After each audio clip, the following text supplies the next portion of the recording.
മാർക്കണ്ഡേയന്റെ അമരമായ ഭക്തി.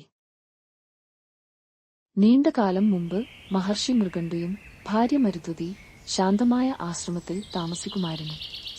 നിരവധി വർഷങ്ങളായുള്ള പ്രാർത്ഥനയും ത്യാഗവും കഴിഞ്ഞ് ദമ്പതികൾക്ക് ഒരു മകൻ പിറന്നുവെന്ന് ദൈവദാനം ലഭിച്ചു.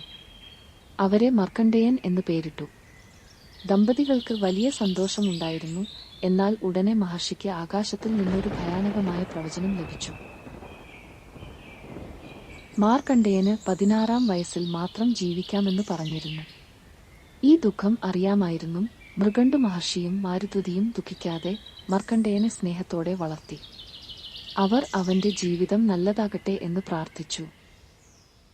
മാർക്കണ്ഡേയൻ വളരുന്നതിനിടെ അദ്ദേഹം ഭക്തിയുടെയും വിവേകത്തിന്റെയും മാതൃകയായി. അദ്ദേഹത്തിന്റെ ഹൃദയം നിർമ്മലമായിരുന്നു. ഏറ്റവും പ്രധാനമായും അദ്ദേഹത്തിന് ശിവനോടുള്ള ഭക്തിയുണ്ടായിരുന്നു.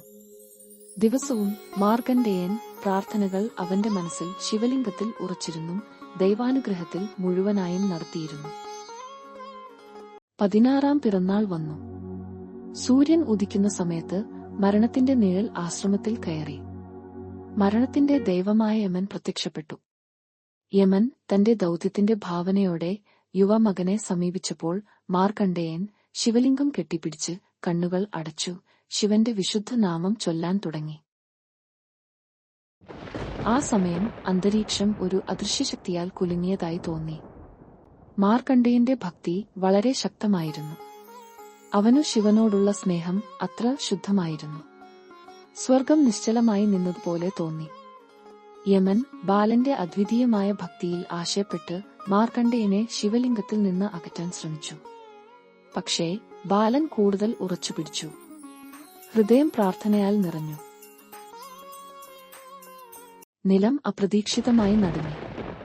യമൻ പ്രതികരിക്കുന്നതിനു മുമ്പ് ശിവൻ ദിവ്യമായ രൂപത്തിൽ പ്രത്യക്ഷപ്പെട്ടു. കണ്ണുകളിൽ ശക്തിയുണ്ടായിരുന്നു. ത്രിശൂലം പ്രകാശിച്ചു. ശിവന്റെ സാന്നിധ്യം കരുണയും ശക്തിയും നിറഞ്ഞു.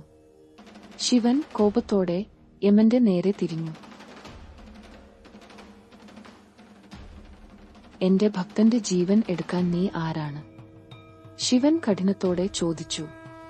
മാർക്കണ്ഡേയൻ തന്റെ സകലവും എനിക്ക് നൽകിയിരിക്കുന്നു. അവന്റെ ഭക്തി മരണത്തിൽ നിന്നും മഹത്തായതാണ്.